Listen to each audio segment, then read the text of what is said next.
सावन सोमवार व्रत कथा। श्री शिवाय नमस्तुभ्यम। हर हर महादेव। आप सभी श्रोताओं को सावनवार की हार्दिक शुभकामनाएं। आप सभी का दिन शुभ और मंगलमय हो। भगवान भोलेनाथ की कृपा हम सभी भक्तों पर सदा सर्वदा बनी रहे।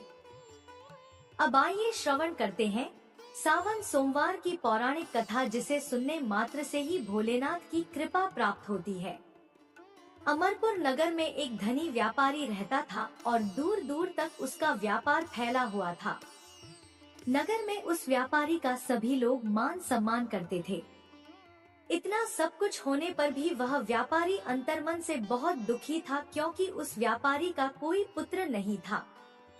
दिन रात उसे एक ही चिंता सताती रहती थी कि उसकी मृत्यु के बाद उसके इतने बड़े व्यापार और धन संपत्ति को कौन संभालेगा।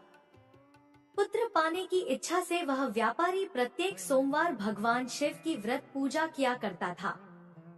सायंकाल को व्यापारी शिव मंदिर में जाकर भगवान शिव के सामने घी का दीपक जलाया करता था।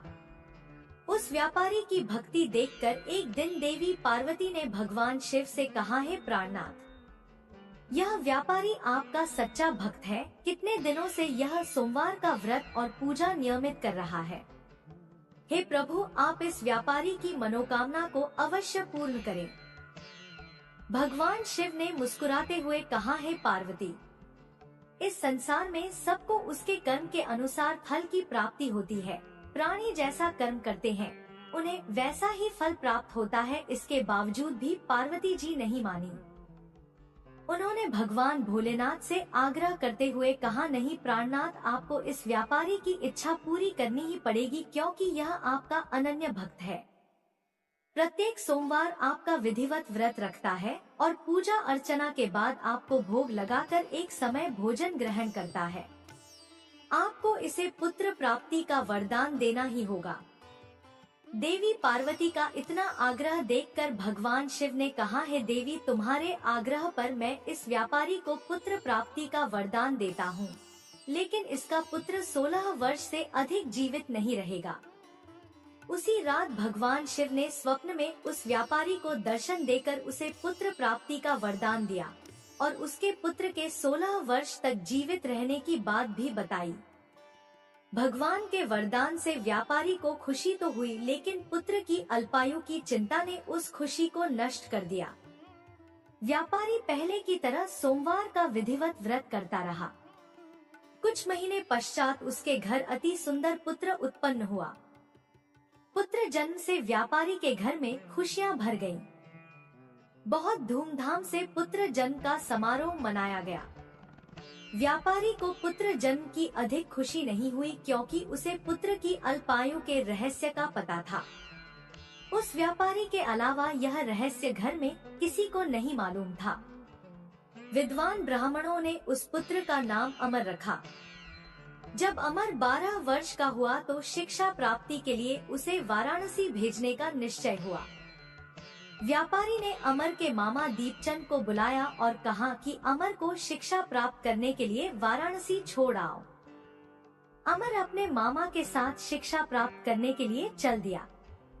रास्ते में जहाँ भी अमर और दीपचंद रात्रि विश्राम के लिए ठहरते, वहीं यज्ञ करते और ब्राह्मणों को भोजन कराते थे।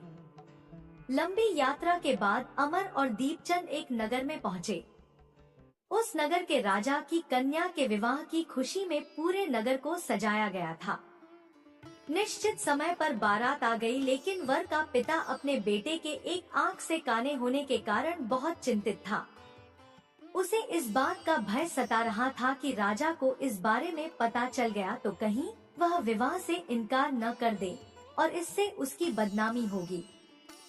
वर के पिता ने अमर को देखा तो उसके मस्तिष्क में एक विचार आया।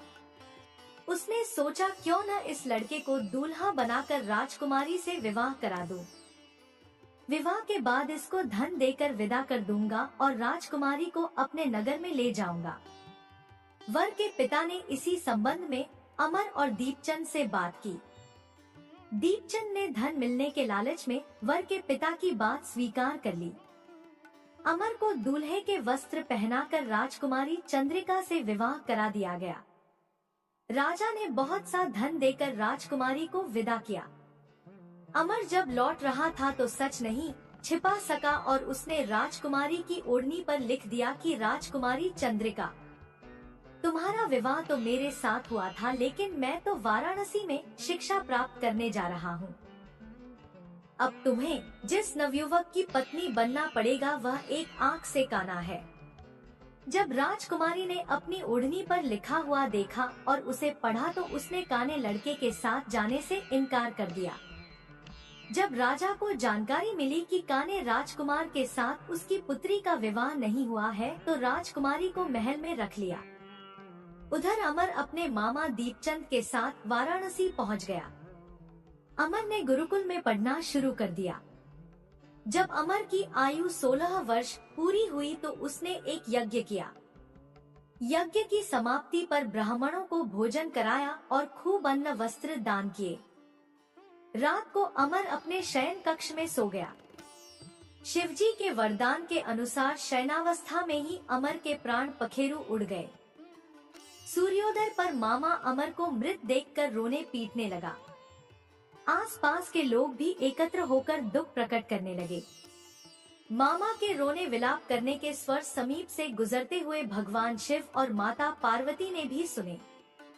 पार्वती जी ने भगवान से कहा, प्राणनाथ, मुझसे इसके रोने के स्वर सहन नहीं हो रहे, आप इस व्यक्ति के कष्ट अवश्य दूर करें। भगवान शिव ने पार्वती जी के साथ अदृश्य रूप में समीप जाकर अमर को देखा तो पार्वती जी से बोले, हे देवी, यह तो उसी व्यापारी का पुत्र है जिसे मैंने 16 वर्ष की आयु का वरदान दिया था, इसकी आयु तो पूरी हो गई। पार्वती जी ने फिर भगवान शिव से निवेदन किया, है प्राणनाथ, आप इस लड़के को जीवित करें, नहीं तो इसके माता पिता पुत्र की मृत्यु के कारण रो रो कर अपने प्राणों का त्याग कर देंगे। इस लड़के का पिता तो आपका परम भक्त है, वर्षों से सोमवार का व्रत करते हुए आपको भोग लगा रहा है। देवी पार्वती के आग्रह करने पर भगवान शिव ने उस लड़के को जीवित होने का वरदान दिया। भगवान शिव के आशीर्वाद से कुछ ही पल में वह जीवित होकर उठ बैठा। शिक्षा समाप्त करके अमर अपने मामा के साथ अपने नगर की ओर चल दिया।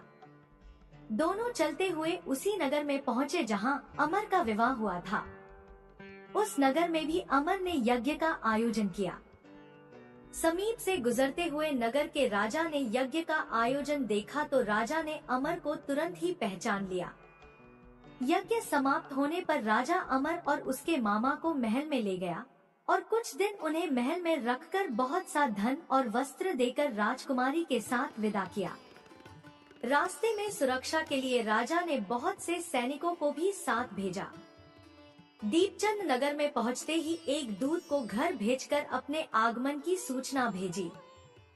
अपने बेटे अमर के जीवित वापस लौटने की सूचना से व्यापारी बहुत प्रसन्न हुआ। व्यापारी ने अपनी पत्नी के साथ स्वयं को एक कमरे में बंद कर रखा था। भूखे प्यासे रहकर व्यापारी और उसकी पत्नी बेटे की प्रतीक्षा कर रहे थे। उन्होंने प्रतिज्ञा कर रखी थी कि यदि उन्हें उनके बेटे की मृत्यु का समाचार मिला तो दोनों अपने प्राण त्याग देंगे। व्यापारी अपनी पत्नी और मित्रों के साथ नगर के द्वार पर पहुंचा। अपने बेटे के विवाह का समाचार सुनकर और पुत्रवधू राजकुमारी चंद्रिका को देखकर उसकी खुशी का ठिकाना न रहा। उसी रात भगवान शिव ने व्यापारी के स्वप्न में आकर कहा, है श्रेष्ठी, मैंने तेरे सोमवार के व्रत करने और व्रत कथा सुनने से प्रसन्न होकर तेरे पुत्र को लंबी आयु प्रदान की है। भगवान शिव की बातें सुनकर व्यापारी स्वप्न में ही बहुत प्रसन्न हुआ। सोमवार का व्रत करने से व्यापारी के घर में खुशियां लौट आईं। शास्त्रों में लिखा है कि जो स्त्री पुरुष सोमवार का विधिवत व्रत करते और व्रत कथा को सुनते हैं, उनकी सभी इच्छाएं पूरी होती हैं। एक बार प्रेम से बोलिए हर हर महादेव, जय माता पार्वती। अब आइए श्रवण करते हैं भोलेनाथ की दुर्लभ कथा। यह कथा शिव पुराण में वर्णित है। शिव पुराण में कहा गया है, जो भी भक्त सावन में इस कथा को शांत मन से भक्ति भाव से सुनता है तो उसके जन्मों का दुख दारिद्र्य समाप्त हो जाता है, दरिद्र धनवान हो जाते हैं, रोगी रोग मुक्त हो जाते हैं और भाग्य का द्वार खुलता है।